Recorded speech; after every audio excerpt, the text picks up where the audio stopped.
I love enthusiastic crowds, you know? It makes up for my low energy. You know, I got to tell you something about America. You know, I've visited at least 57 different countries, and I am always so pleased when I get back here because America has been so good to me. You know, I was born in pretty dire circumstances, grew up very poor, had a bad temper, I was a terrible student, all the things that probably would have precluded success in most other places. But here in America, the opportunities were there. Even if you didn't have a silver spoon in your mouth, you could go to the library. And it didn't cost you anything to go there unless you turned your book in late. So, you know, those are the kind of opportunities that I want to preserve for other people. And I really get irritated when people complain about America and they say that we are a terrible place and we are the source of all evil in the world. If we were so bad, why is everybody trying to get in here and nobody's trying to escape? You know, that's craziness. And there is such a thing as the American way. And, you know, we should be proud of it. Have you noticed that there's no Canadian way? There's no French way. There's no Egyptian way. There's no other way except America. Let's be proud of who we are. You know, we don't have to. And it's really one of the reasons that I, for one, am not interested in giving away all of our values and principles so that we can be politically correct. You know, that is a bunch of craziness. And, you know, some people, when you say things like that, they say you're bigoted and you're racist because you don't want other people to import their way of life, and we should be willing to accept the way that other people do things. Anybody is welcome to come to America, as far as I'm concerned, as long as they meet all of our criteria. But they don't get to change who we are. You know, that is a very important concept. And I deeply believe in compassion and being, you know, kind to other people. And I think, you know, we're in a very good position in America to be kind to other people. I think about what's going on in a nation like Cameroon right now, where some major American companies have gone over there and are helping to develop millions of acres of incredibly fertile land and getting record crops, making a lot of money, I will admit, but also developing the infrastructure of that nation and providing jobs and teaching them the ag business so that they can do that on their own to a much better extent. And that's the kind of thing that is a win-win situation. It's making friends for us, and we're not borrowing money from China so we can give them billions of dollars in aid. That's the kind of thing that makes sense. That's the kind of thing we also should be doing in South and Central America so that they won't feel that they need to come here. And the other thing that we need to be thinking about, in that regard is sealing our borders, because, you know, the fact of the matter is, having gone down there recently and looked at how porous those borders are, anybody could get through there. The fences that they had there would barely slow me down when I was a kid. And, you know, there's no border guards there. The border guards are all 70 miles inland. Why are they called border guards if they're not on the border? And then, you know, when they capture people, ICE tells them to release them. And a lot of those people are not from Honduras and Mexico. They're from Iraq and Somalia and Russia and many of them are hardened criminals. And it seems like our federal government is actually fighting against the sheriffs and the people who are down there. And then listening to some of the families, I sat with some of the families and they told me the horror stories about what they had to endure and how frightening it was. And they are some incredibly brave Americans to do that. But we need an administration that will back our people up and not the people who are trying to invade here from someplace else.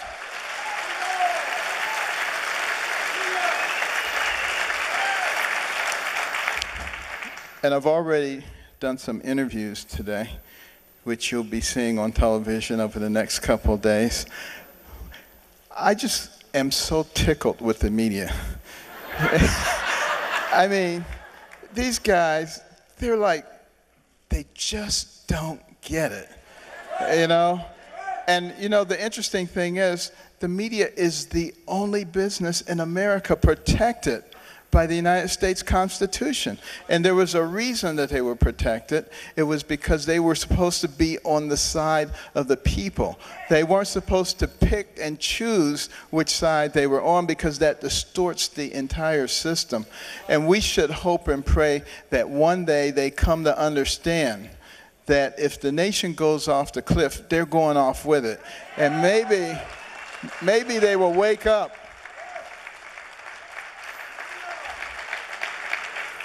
begin to understand what's going on. I went back and forth with one commentator, but you said that somebody who was of the Islamic faith and a Muslim could not be president of the United States. Well, you know, I said, will you go back and read the whole transcript? I said, before that, I said, anybody from any faith, from any belief system, who comes to America, becomes an American citizen, embraces our American values and principles, and is willing to subjugate their beliefs to our Constitution, is somebody I have no problem with. But he then comes back and says, yeah, but what about a Muslim in the context of maybe somebody who didn't fit in that category? Anybody who doesn't fit in that category, I don't care who they are, they can be a Christian. If they don't fit in that category, I'm not going to advocate that they be president of the United States. It's as simple as that.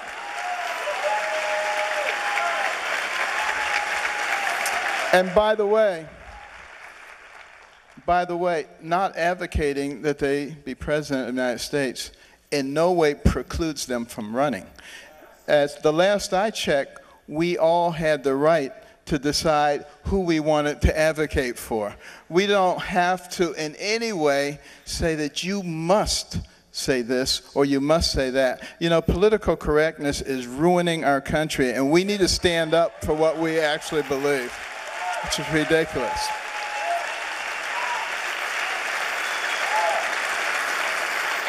And you know, the big problem with the media is they're always, you know, going off into these tangents because they don't want to talk about the real issues. You know, we have some serious problems in this country. You know, our fiscal irresponsibility is ruining the future for those who come behind us. And as a pediatric neurosurgeon who spent my entire career working on the welfare of children, I cannot quietly sit by and watch us ruining their future. You know, we have a national debt of greater than $18 trillion. What a ridiculous amount of money. I mean, $1 million is a lot. $1 billion is 1,000 million, and $1 trillion is 1,000 billion. And we're talking over 18 trillion. To pay that back at a rate of $10 million a day, 365 days a year, it would take you over 5,000 years. And that's what we're putting on the backs of our young people. But that's the good news, because it's actually much worse than that, because the fiscal gap. Now, this is something that no politician will talk about. But I'm not a politician, so I'm going to talk about it. Because, it's, what it is. And please look this up when you get home and read about it. It's the amount of unfunded liabilities that we have as a nation. Social Security, Medicare, Medicaid, all the departmental programs. There's 645 different government agencies and sub-agencies. I mean, it is absolutely absurd, and all that leads to a tremendous amount of money. So you look at that amount versus the amount of revenue expected to be brought in through taxes and other revenue sources. Those two numbers should be almost identical if, in fact, you are responsible. However, when you're not, there's a gap, and you bring that up to today's dollars, and you're talking the fiscal gap, which is over $200 trillion. It is a staggering amount of money. I mentioned the fiscal gap on my announcement speech in Detroit, and the next day the liberal media came out. See, we told you he doesn't know what he's talking about, fiscal gap. He doesn't know anything about economics. Who even knows what that is? He's just trying to frighten people. And then the next day, Forbes came out with an article that says 17 Nobel laureates in economics and 1,200 professors of economics agree with Carson. Well,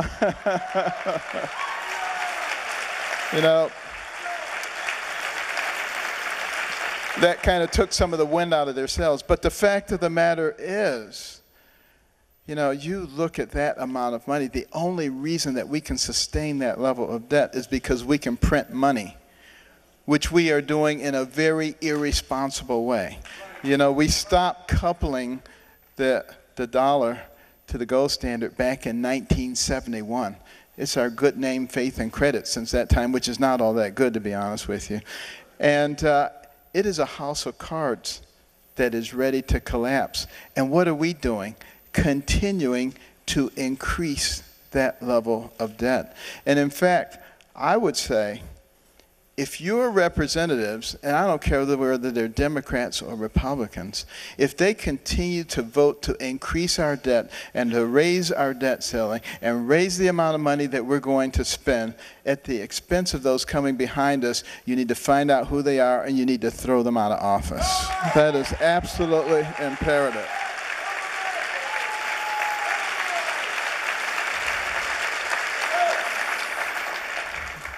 Now, I never like to raise a problem without offering a solution, because there actually is a solution to our incredible fiscal problems.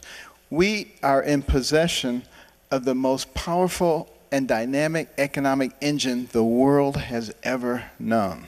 It's just that it cannot function because we have enshrined it with so many regulations. Nothing can work effectively anymore, and that dampens the enthusiasm for people to take risk and to invest capital. And what people don't know is that every single federal regulation costs us money in terms of goods and services. It costs everybody money because it increases the price of everything. And who gets hit most by that? The middle class and poor people. That's one of the things that's driving the income gap. Bernie Sanders would have you believe that it's because rich people exist. But let me tell you something. You take every dime from the top 1% and you will still have a gigantic problem. That is a myth, and it is a political sham, and we need to reject that and teach people what the real issues are that are going on in our country.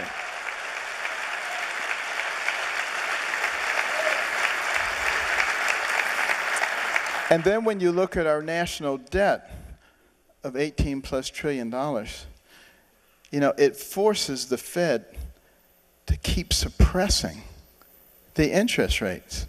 Because what happens if they allow the interest rates to rise to normal levels? With that level of debt, the debt service on that would be approaching $800, $900 billion.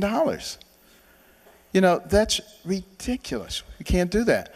So what we have to do is, and think about what the result of that is, by the way.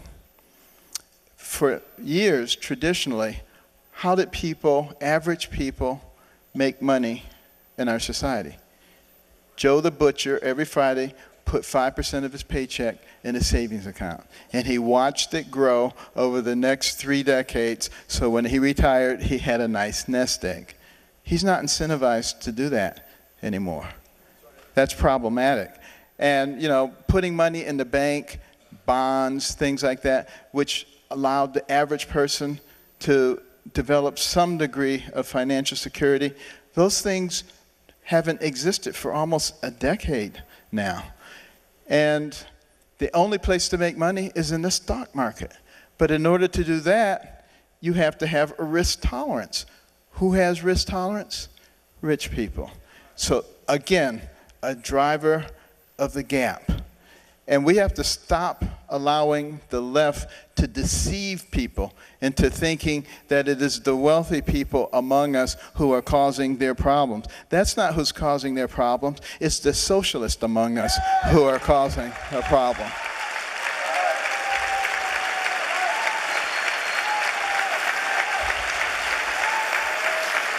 And we can solve that problem quite effectively.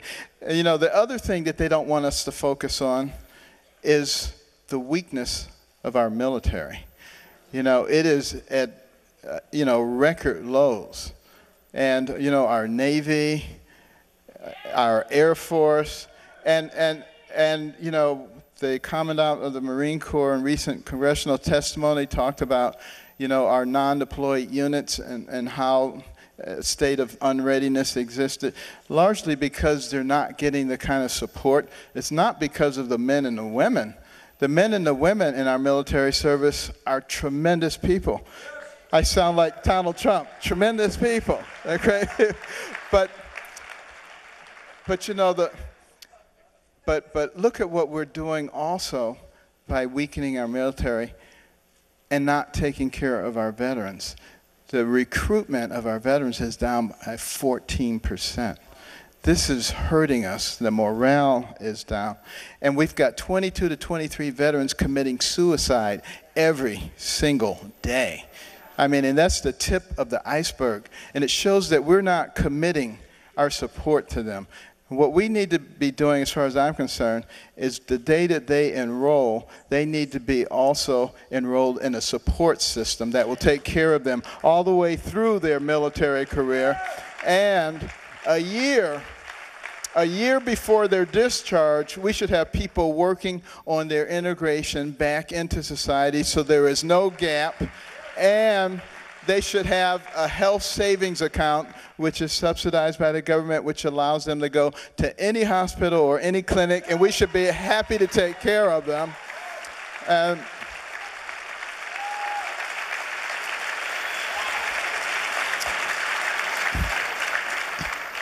Because if they are willing to lay their lives down and their limbs to take care of us, the least we can do is make sure that we take care of them when they come back. But when we're talking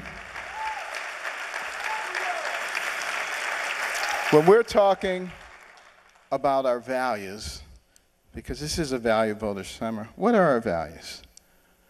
One nation, unity.